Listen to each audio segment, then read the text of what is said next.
मोक्षमार्गस्य नेतारं भित्तारं कर्म भूभृतां जातारं विश्वतत्त्वानां वन्दे तद्गुणलब्धये। हाँ, 5वां अध्याय जिसमें कि 42 सूत्र हैं।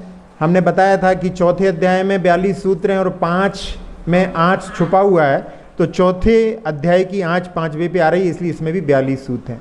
5वें अध्याय में अजीव तत्व का वर्णन है। जीव का व्याख्यान पूर्ण हुआ तो उसमें पहले सूत्र का अवतार होता है अजीव काया धर्मा धर्माकाश पुद्गलाः। हाँ, ये अजीब हैं और कायवान हैं, इनमें चेतन नहीं है, चेतना नहीं है, और काय यानी बहुप्रदेशी हैं। कौन कौन से? धर्म, अधर्म, आकाश और पुद्गल। ये 4 द्रव्य जो हैं अजीब हैं और बहुप्रदेशी हैं, इसका वर्णन किया। अब इसके बाद में अगला सूत्र आता है द्रव्याणि। हाँ, ये ही द्रव्य हैं। और द्रव्य क्या होता है? जिसमें परिवर्तन होता रहता है, वो द्रव्य कहलाता है। जैसे इंग्लिश में कहते हैं लिक्विड, द्रव्य को लिक्विड कहते हैं। लिक्विड का अर्थ क्या रहता है? फ्लो, यानी उसको फ्लो होता रहता है। इसी प्रकार से द्रव्य जिनमें आगे आगे की पर्यायें निकलती रहती हैं, वो द्रव्य कहलाते हैं। अब क्या यही 4 द्रव्य हैं? तो कहते नहीं, जीवाश्च। हाँ, जीव भी द्रव्य हैं और जीव के बहुत सारे भेद हैं, इसलिए यहाँ पर बहुवचन दिया है कि जीव के बहुत सारे भेदों को भी इसमें अपन समझ लें। अब इन द्रव्यों की और क्या विशेषता है तो बतला रहे हैं नित्यावस्थितान्य रूपाणि। हाँ, ये सभी द्रव्य नित्य हैं, यानी कभी भी नाश को प्राप्त नहीं होते, और अवस्थित हैं, यानी इनकी जो 6 संख्या है उसका कभी भी उल्लंघन नहीं होता, और अरूपी हैं, यानी इनके पास में स्पर्श रस गंध वर्ण से रहित हैं, ये अरूपी हैं। अब यहाँ पर पुद्गल द्रव्य जो है वो रूपी होता है, तो उसका यहाँ पर इसके साथ में अरूपी आ गया है। उसका निषेध करने के लिए यानी अब्बा सूत्र के रूप में अगला सूत्र आ रहा है रूपिणः पुद्गलाः। हाँ, पुद्गल जो है वो रूपी है, तो रूपी का अर्थ यहाँ पर मूर्तिक है।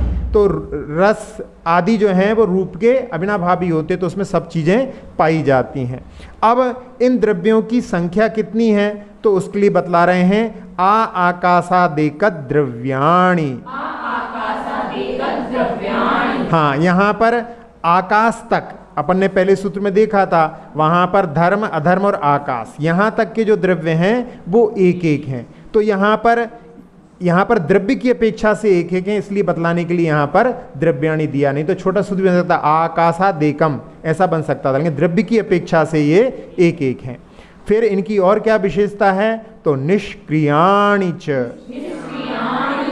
हाँ, ये निष्क्रिय हैं, ये द्रव्य निष्क्रिय हैं। इस शिक्षा शब्द के माध्यम से बाकी सब द्रव्य सक्रिय हो जाएंगे, तो उसमें जीव और पुद्गल ये सक्रिय भी हैं।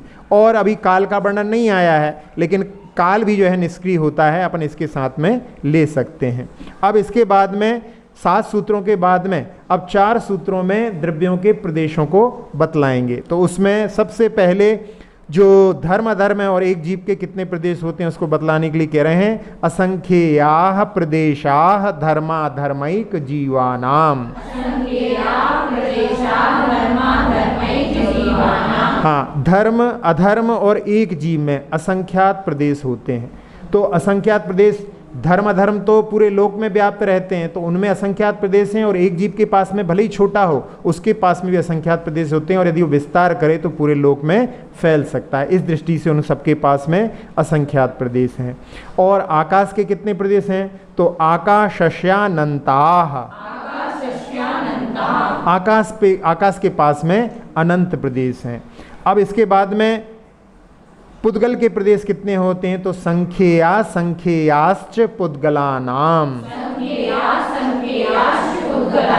हाँ, पुद्गल के पास में संख्यात भी असंख्यात भी, और चा से जो अपन ने आकाश को अनंत प्रदेश ही देखा था उसको भी यहाँ पर अपन ले लेंगे, तो उसके पास में अनंत प्रदेश भी होते हैं। अब यहाँ प्रश्न आएगा आप लोगों के मन में कि पुद्गल के पास में वहाँ पर अनंत प्रदेश भी होते हैं, और यहाँ पर जब अपन देखते हैं कि लोक जो होता है वो असंख्यात प्रदेशी होता है, तो उसमें अनंत प्रदेशी पुद्गल कैसे समा जाता है तो पुद्गल के पास में ऐसी क्षमता होती है, एक परमाणु यदि चाहे तो अनंत परमाणुओं को एक जगह पर स्थान दे सकता है। तो उनका सूक्ष्म परमाणु होने के कारण में वहाँ पर जो कि असंख्यात प्रदेशी लोक है उसमें अनंत प्रदेशी पुद्गल भी समा जाता है। एक उदाहरण हमने दिया था पहले कि जैसे एक पीपा पानी को आप उठाने में समर्थ हैं, लेकिन एक पीपा पारे को उठाने में समर्थ नहीं है क्योंकि उसका वजन हो जाता है 136 किलो। तो इसलिए वहाँ पर उसमें सूक्ष्म परमाणु हो गया है, इसलिए उसमें पुद्गल छोटी जगह में ही बहुत सारे समा जाते हैं। अब अणु के कितने प्रदेश होते हैं? तो नाणो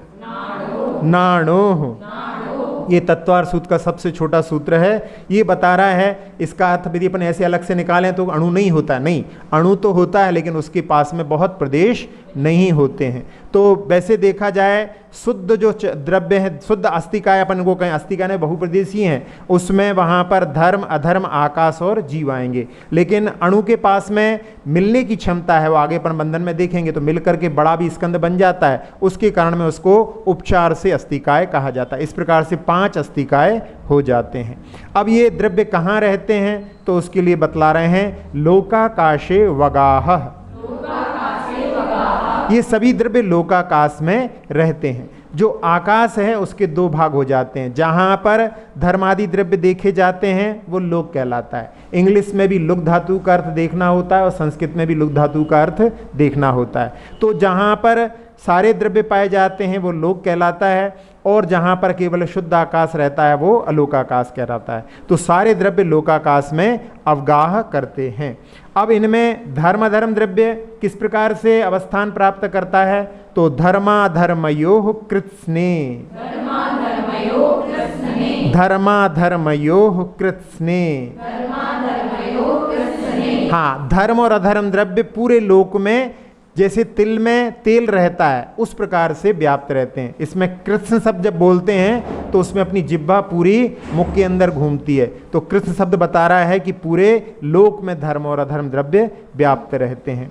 अब पुद्गलों का अवगाह कैसे होता है? एक प्रदेशादिषु भाज्य पुद्गलानाम। हाँ, पुद्गलों का अवगाह जो है एक प्रदेश को आदि लेकर के, और भाजनी भजनी यानी जितने उसमें प्रदेश बढ़ते जाएंगे उस प्रकार से। और ये जो है असंख्यात प्रदेश तक ही रहते हैं, अनंत प्रदेशी नहीं हो सकते क्योंकि लोक असंख्यात प्रदेश ही है लोकाकाश। इसलिए जो है इनके पास में अनंत प्रदेश इस दृष्टि से रहते हैं कि एक के अंदर एक समा करके, वास्तव में असंख्यात प्रदेशी लोक में ये रहते हैं, इसलिए इनके पास में असंख्यात प्रदेश तक हो सकते हैं। फिर इसके बाद में जीवों का अवगाह किस प्रकार से होता है? तो असंख्ये भागादिषु जीवानाम। हाँ, असंख्यात विभाग यानी लोक का असंख्यात भाग जो है उसको आदि लेकर के जीव का विस्तार होता है। क्योंकि एक जीव छोटे से छोटा भी हो वो वहाँ पर असंख्यात विभाग में ही रहता है, भले ही देखने में नहीं आए। इसका मतलब है कितना सूक्ष्म परिणमन होता है ये अपन इसके माध्यम से समझ सकते हैं। अब इनमें कोई जीव जो है छोटे शरीर को धारण करता है, कोई बड़े शरीर को धारण करता है। जब जन्म होता है तो जीव छोटा होता है, बाद में वृद्धि कर जाता है, बड़ा हो जाता है। तो ये कैसे होता है? तो इसके लिए बता रहे हैं प्रदेश संहार विसर्पाभ्याम प्रदीपवत। हाँ, प्रदेशों का उनका संहार और विसर्पण, संहार यानी वहाँ पर संकोच और विस्तार, इस प्रकार से होता है। उसके माध्यम से जीव वहाँ लोक के असंख्यात विभाग में रह जाता है। तो इसलिए यहाँ पर जो बताया गया है, जैसे चमड़ा जो होता है सूखने के बाद में सिकुड़ जाता है, इसी प्रकार से उनके प्रदेश सिकुड़ जाते हैं। जैसे छिपकली होती है, छिपकली की पूंछ कट जाती है, उसकी पूंछ तड़पती रहती है, और क्लियन फोटोग्राफी के माध्यम से वहाँ पर उसके बीच में संबंध होता है, वो भी दिखाई दे जाता है। जब तक उसमें संबंध बना रहता है, यानी आत्मा के प्रदेश लंबे हो गए और बाद में संकुचित हो जाते हैं। तो इस प्रकार से उसमें आत्मा के पास में ऐसी क्षमता होती है, उसके माध्यम से बड़े और छोटे शरीर को धारण कर लेते हैं। अब इसके बाद में 6 सूत्रों में यहाँ जो द्रव्य हैं उनके उपकार बता रहे हैं। तो सबसे पहले धर्म और अधर्म द्रव्य का लक्षण ही उपकार के माध्यम से बतला रहे हैं। गति स्थित्युपग्रहौ धर्माधर्मयो रूपकारः। हाँ, गति और स्थिति ये क्रमशः धर्म और अधर्म द्रव्य के कृत उपकार यानी उनके द्वारा धर्म द्रव्य जो है गति रूप में और अधर्म द्रव्य जो है स्थिति के रूप में उपकार करता है।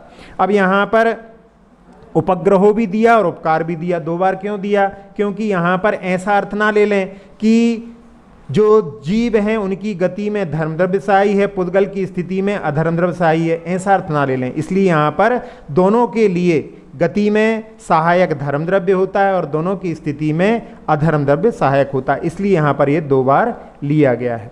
अब इसके बाद में आकाश का क्या उपकार है? तो आकाशस्यावगाह, द्रव्यों को अवगाह रहने के लिए स्थान देना, ये आकाश का कार्य है। अब यहाँ पर प्रश्न आएगा कि अलोकाकाश में तो आपने कहा कुछ नहीं रहता है, तो उसके पास में क्या देने की सामर्थ्य नहीं है? नहीं, आकाश का कार्य तो सबको अवगाहन देने का है, लेकिन जैसे कोई वहाँ पर अवगाहन नहीं लेता है तो उसकी अवगाहन देने की क्षमता नहीं टूटती है। जैसे किसी सरोवर पर हंस हैं, किसी सरोवर पर हंस नहीं है, तो सरोवर तो सबके लिए वहाँ पर आमंत्रण दे रहा है, लेकिन कोई नहीं है वहाँ पर, तो उससे वहाँ पर उसकी सामर्थ्य क्षीण नहीं होती। अब इसके बाद में पुद्गलकृत क्या उपकार हैं, उनके लिए बतलाने के लिए 2 सूत्र आ रहे हैं। शरीर वांग मनः प्राणापानाः पुद्गलानाम।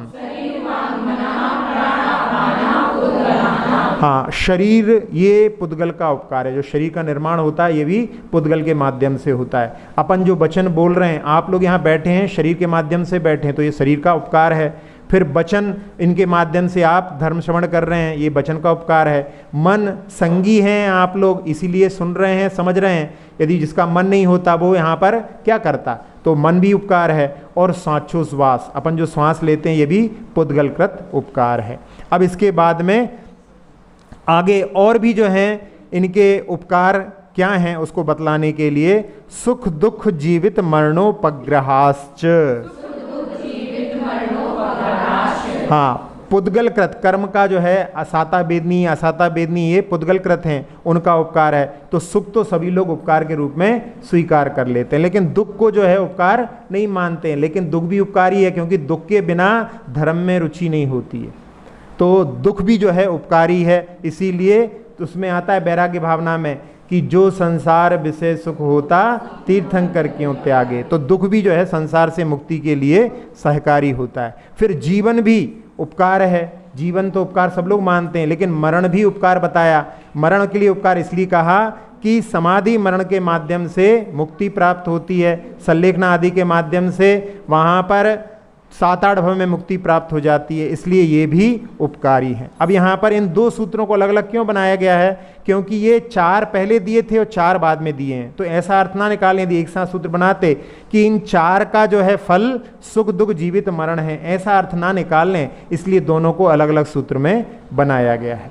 अब इसके बाद में यहाँ पर चा शब्द के साथ में ये भी लिया है कि पुद्गल के और भी उपकार होते हैं, अपनी आंखें आदि भी जो उपकार हैं उनको यहाँ पर चा शब्द से लिया है। और साथ साथ में इसमें पुद्गल का पुद्गल के ऊपर भी उपकार होता है। आप बर्तन आदि मांजते हैं तो उसमें सर्फ आदि जो प्रयोग करते हैं वो भी पुद्गल का उपकार है। आप जो है वस्त्र आदि धोते आदि सब में वहाँ पर जो उपकार होता है वो पुद्गल का उपकार होता है। अब इसके बाद में इसको जो है अलग इसलिए भी बनाया गया है कि अगले सूत्र में यानी परस्परोपग्रह जो जीवानाम आने वाला सूत्र है उसमें सुख दुख जीवित मरण में भी जीव एक दूसरे के सहकारी होते हैं, उसके लिए बताया है परस्परोपग्रहो जीवानाम। हाँ, जीव का जीव के ऊपर उपकार जो है यहाँ पर परस्पर में उपकार करते हैं। इसमें नौकर जो है मालिक के ऊपर उपकार करता है क्योंकि उनके कार्य में सहायता करके, और मालिक नौकर के उपकार करता है उसको धन आदि देकर के उसके जीवन में सहायक होकर के। इसी प्रकार से यहाँ पर कहा गुरु शिष्य के ऊपर उपकार करते हैं उसके लिए मार्ग प्रशस्त करके, और शिष्य भी गुरु के अनुसार चल करके उनके ऊपर उपकार करता है। आचार्य सिंह यहाँ पर कहते हैं कि यहाँ तक कि आप भी भगवान महावीर के ऊपर उपकार कर सकते हैं उनके बताए हुए मार्ग पर चल करके। तो इसी प्रकार से जैसे सिद्ध होते हैं, सिद्धों के ऊपर भी वहां पर उपकार किसका है? अधर्म द्रव्य का वहां पर रोकने के रूप में, और काल द्रव्य उनको परिणमन कराने में, और आकाश उनको अवगाहन देने में। तो इस प्रकार से सबका उपकार एक दूसरे के ऊपर होता है। अब इसके बाद में काल का क्या उपकार है उसको बतलाने के लिए, वैसे काल का वर्णन अभी नहीं आया है लेकिन यहाँ पर काल का उपकार पहले बता रहे हैं। वर्तना परिणाम क्रिया परत्वा परत्वे च कालस्य।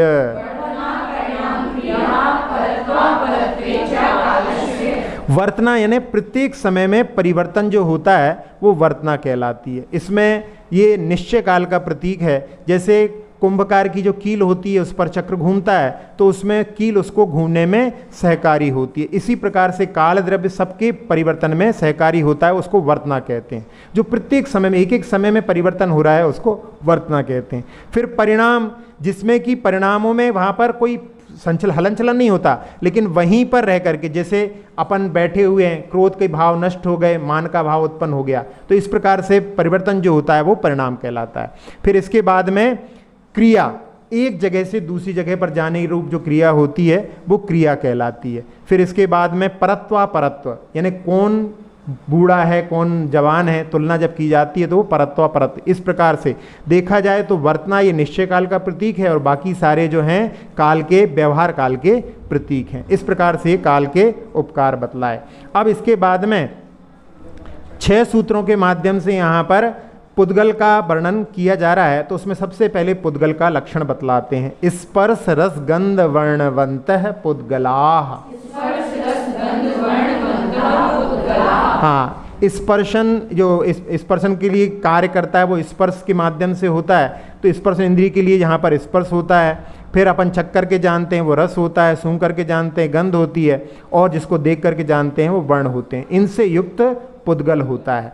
इसमें इतना ही पर्याप्त है, अपन यहाँ पर सामान्य से भी इसको देख रहे हैं। अब इनमें पुद्गल की क्या क्या पर्याय होती हैं तो उनके लिए कह रहे हैं शब्द बंध सौक्ष्म स्थौल संस्थान भेद तमस छाया तपोद्योत वंतश्च।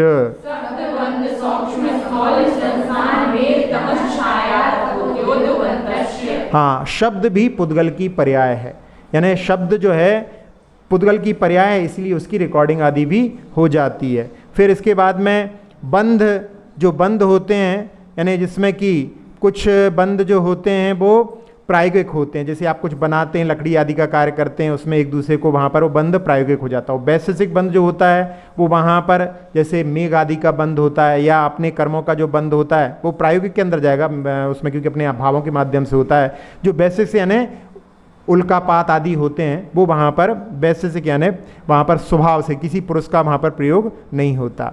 फिर इसके बाद में सूक्ष्मता और स्थूलता, किसी से तुलना करते हैं कि ये इससे छोटा है, ये इससे बड़ा है, ये सूक्ष्म स्थूलता, ये भी पुद्गल की पर्याय हैं।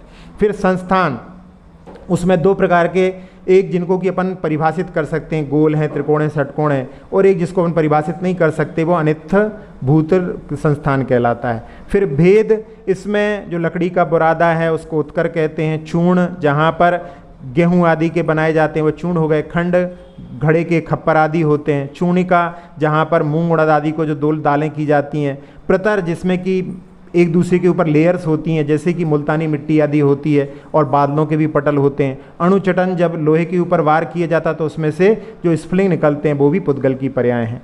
तम, ये अंधकार जो होता है वो भी पुद्गल की पर्याय होती है। छाया, छाया जिसे पड़ती है, जिसमें प्रकाश में आवरण करते हैं बीच में, तो वो छाया पड़ती है। उसमें 2 प्रकार के होते हैं, एक जैसे दर्पण में पड़ती है या पानी आदि में पड़ती है, दूसरी जिसमें धूप के सामने खड़े होने पर जो छाया पड़ती है वो भी पुद्गल की पर्याय है। फिर आतप, सूर्य का जो प्रकाश होता है वो देखने में अच्छा नहीं लगता, वो आतप कहलाता है। और उद्योत, जो देखने में अच्छा लगता है, जो जुगनू आदि में होता है, वो उद्योत कहलाता है। चंद्रमा की चांदनी भी उसमें आती है।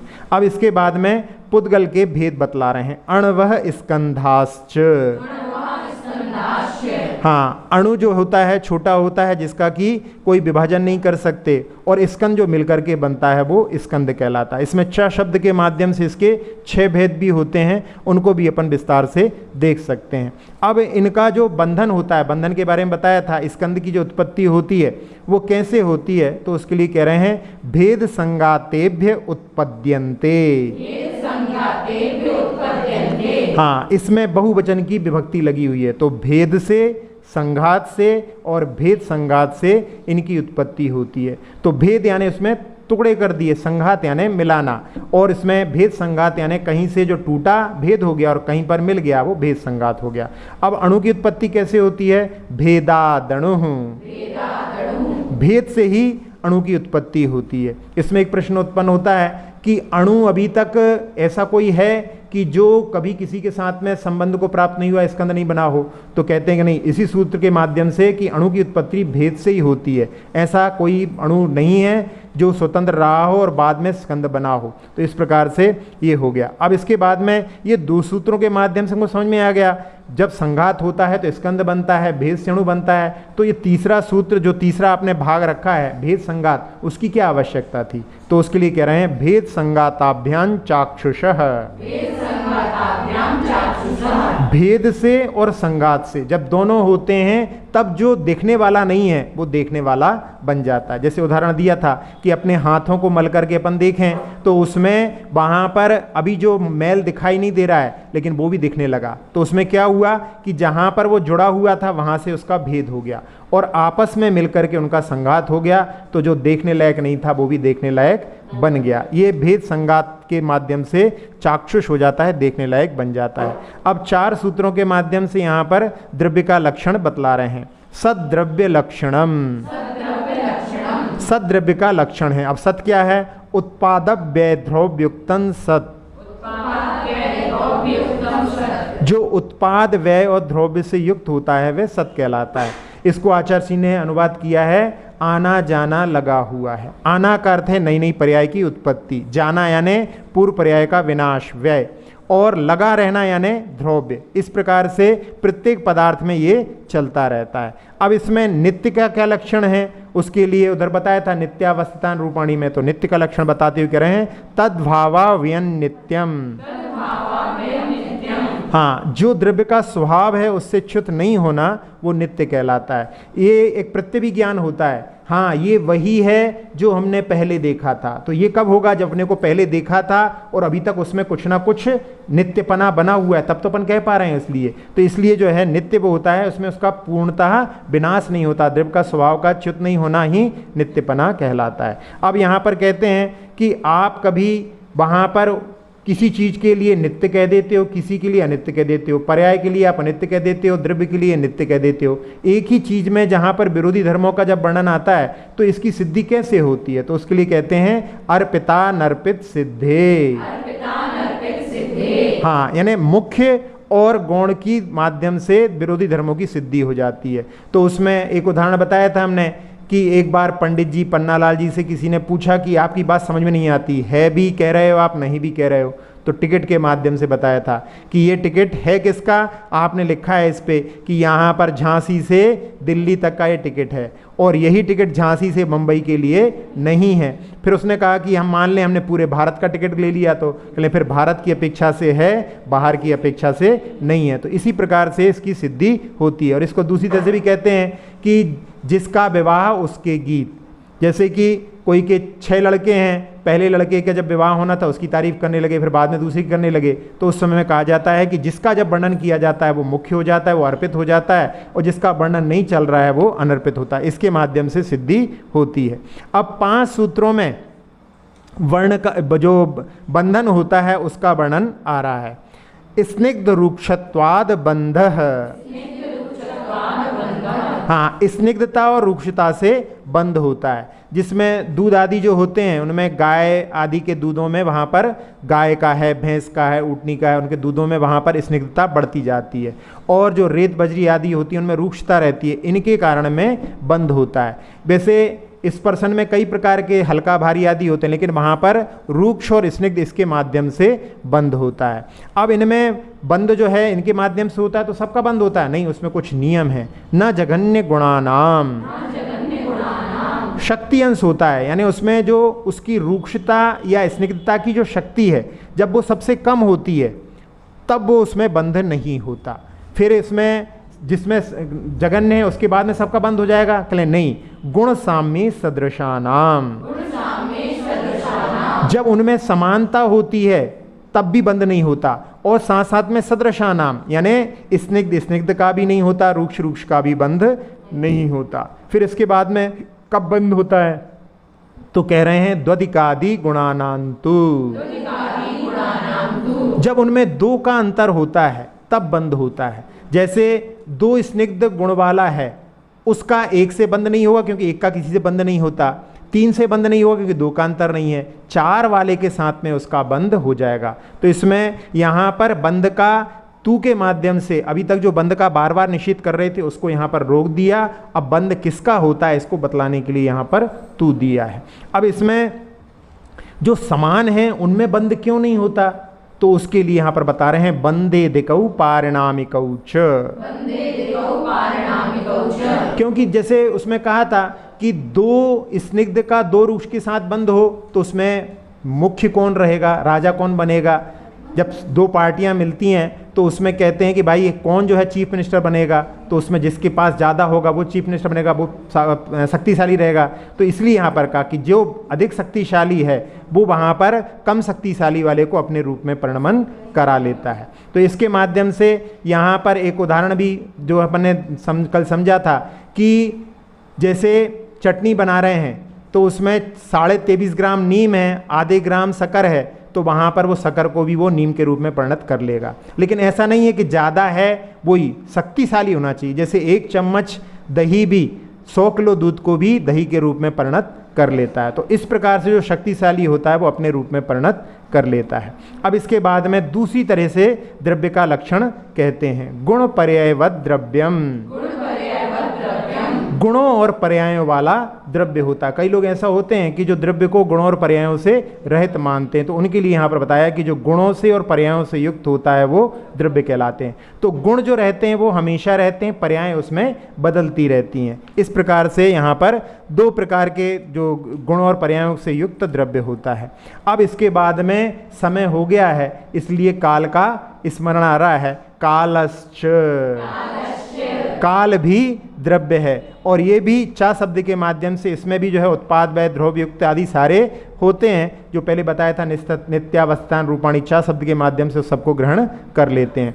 अब काल जो होता है वो एक प्रदेशी होता है, वैसे असंख्यात प्रदेश में है लेकिन एक प्रदेश से दूसरे प्रदेश का मिलना नहीं होता है। जैसे पुद्गल तो मिलकर के बड़ा स्कंद बना लेता है, लेकिन काल जो है वो एक एक समय में ही निकलता है। काल कभी भी एक साथ में नहीं निकलता। लोगों की भावना रहती है फिक्स डिपॉजिट में पैसा रखा है, जल्दी से 5 साल हो जाए दुगना मिल जाएगा, लेकिन वो तो समय तो एक एक समय ही जाता है। तो ये फिर जो है काल का प्रमाण क्या है, तो उसके लिए बता रहे हैं सोनंत समय। फिर ये कैसे बता रहे हैं, तो इसके लिए कहा कि वर्तमान काल तो एक समय का होता है लेकिन भविष्य और भूत जो हैं वो अनंत समय वाले हैं, इसलिए उनकी अपेक्षा से लेकर के या जो काल द्रव्य अनंत पर्यायों में परिणमन में सहायक होता है इसकी अपेक्षा से भी उसको अनंत कहा गया है। अब श्वेतांबरों में इसकी जो कालस्य सूत्र है उसकी जगह पर उनके यहाँ पे कालस्तेके ऐसा सूत्र आता है। मतलब उनके यहाँ कहते हैं कि कुछ लोग काल को भी मानते हैं, तो उनके यहाँ पर काल को द्रव्य के रूप में स्वीकार नहीं किया गया है। तो इसलिए वहाँ पर एक जो है श्वेतांबर आते थे आचार्य जी के पास में और कहते थे कि काल तो द्रव्य, हम काल द्रव्य को हम नहीं मानते हैं। तो आचार्य जी कहा आप बहुत अच्छे से मानते हैं इसलिए तो आप घड़ी बांधते हैं। जो घड़ी बांधता है मतलब काल को मानता है। तो व्यवहार काल होता है, व्यवहार काल का उत्पन्न करने वाला निश्चय काल भी होता है, इसके माध्यम से अपन समझ सकते हैं। अब आखिरी में 2 सूत्रों में गुण और पर्याय का वर्णन कर रहे हैं। द्रव्याश्रया निर्गुणा गुणा, जो द्रव्य के आश्रय से रहते हैं और निर्गुण होते हैं, यानी एक गुण दूसरे गुण को सहायता नहीं देता, आधार नहीं देता। जैसे किराएदार आप अपने घर में रखते हैं लेकिन वो किराएदार और किसी को किराएदार नहीं रख सकता, वो किराएदार रखेगा तो मकान मालिक ही रखेगा। इसी प्रकार से द्रव्य के आश्रय से तो गुण रहते हैं लेकिन गुण किसी दूसरे गुण को आश्रय नहीं देते हैं। द्रव्य के आश्रय से पर्याय रहती है लेकिन पर्याय किसी दूसरी पर्याय को आश्रय नहीं देती है। इसके लिए उदाहरण बताया था कि जैसे वृक्ष में फल लगते हैं तो फल जो है वृक्ष से लगे रहते हैं, ऐसा नहीं कि फल से फल लग जाएं तो एक फल को तोड़ो तो सारे फल टूट जाएं। तो सारे वृक्ष जो हैं फल से जुड़े रहते हैं। इसी प्रकार से सारे गुण द्रव्य के आधार पर रहते हैं। अब इसके बाद में पर्याय क्या कहलाती है, तो उसके लिए यहाँ पर कह रहे हैं तद्भावः परिणामः। हाँ, अपने स्वरूप को छोड़े बिना द्रव्य में जो प्रतिक्षण परिवर्तन हो रहा है, जो नई नई पर्याय निकल रही है, वही उसका पर्याय है। तो इस प्रकार से 42 सूत्रों में अपन ने इस 5वें अध्याय को यहाँ पर पूर्ण किया। अपन जैसे रिवाइज करते हैं, इसको अपन उल्टे रूप में रिवाइज करते हैं। तो सबसे आखिरी में वहाँ पर पर्याय का सूत्र आया, उसके पहले द्रव्य का जो द्रव्य के आश्रय में रहने वाला उनका पर्याय आया, सोनंत समय वाला सूत्र था, उसके पहले काल वाला सूत्र था और गुण पर्याय वाला द्रव्य होता है, इसका वर्णन आया। अब इसके बाद में 5 सूत्रों में बंध का वर्णन था, तो उसमें बंध के लिए वहाँ पर कहा कि परिणामी कौन होगा उसके लिए बताया था। उसके पहले तू वाला सूत्र आया था जिसमें कि कहाँ पर बंद होता है, किन किन का बंद नहीं होता है उनका 2 सूत्रों में निषेध किया था। उसके पहले स्निग्ध और रूक्ष के कारण बंद होता है। फिर 4 सूत्रों में अपन ने अर्पिता नर्पित सिद्धे, फिर नित्य का, फिर उसके बाद में उत्पाद वैध ध्रुव सक्त वाला और सद्रव लक्षण ये सूत्र आया। फिर इसके बाद में 6 सूत्रों में अपन वर्णन पढ़ रहे थे, उसमें वहाँ पर बंधक जो होता है उनमें जहाँ पर चाक्षुष का वर्णन आया था। उसके पहले वहाँ पर चाक्षुष के पहले जो भेदादणु वाला सूत्र था, उसके पहले जो सूत्र था कि वहाँ पर उनका भेद संगाते उत्पद्यन्ते वाला सूत्र था। फिर अणु और स्कंद का, पुद्गल की पर्याय, और उसके पहले स्पर्श रसगंध वर्णवंतः पुद्गला। अब 6 सूत्रों में द्रव्य के उपकार थे, तो काल का उपकार, फिर जीव का उपकार, 2 सूत्रों में पुद्गल का उपकार, फिर आकाश का उपकार और धर्म का उपकार। अब इसके बाद में 5 सूत्रों में वहाँ पर प्रदेश संहार विसर्पाभ्याम वाला सूत्र है। फिर असंख्यात प्रदेश को लेकर के जीव का, एक प्रदेश को लेकर के पुद्गल का, और धर्म अधर्म पूरे लोक में रहते हैं और लोकाकाश में इनका अवगाह होता है। अब 4 सूत्रों में इनके प्रदेशों के बारे में, तो अणु के पास में एक ही प्रदेश होता है, उसके पहले संख्यात असंख्यात और अनंत प्रदेश भी पुद्गल के पास में होते हैं, आकाश के पास में अनंत प्रदेश होते हैं, और असंख्यात प्रदेश धर्म अधर्म और एक जीव के पास होते हैं। फिर इसके पहले 7 सूत्रों में निष्क्रियाणी चली वाला सूत्र था, उसके पहले कितने द्रव्य होते हैं, एक द्रव्य होते हैं वो उसका वर्ण था। फिर उसके वाले में रूपी पुद्गल होता है, फिर नित्य अवस्थान रूपाणी ये वाला सूत्र था। उसके पहले जीवाश्च द्रव्याणी और अजीब काया धर्माकाश पुद्गला इति तत्वार सूत्रे मोक्षशास्त्रे पंचमोध्याय। नमो नमः। अक्षर पद मात्रा से दूषित वचन अगर मम हीन रहे, और प्रमाद कषाय के वश में सम्यक अर्थ विलीन किए। जिन वाणी माता मेरी उन सब त्रुटियों को क्षमा करें, दे आशीष शीघ्र हम सबको केवल लब्धि रमा मिले। प्राप्त हमें हो बोधि समाधि परिणामों की शुद्धि हो, निज आत्म उपलब्ध हमें हो शाश्वत सुख की सिद्धि हो। चिंतित वस्तु दात्री माता चिंतामणि उपमा भाती, करूं वंदना पूर्ण विनय से चरण रखूं मैं ये पाती। कर जिन वाणी स्तुति तन की ममता टार, महामंत्र का जाप अब सभी जपें नब बार।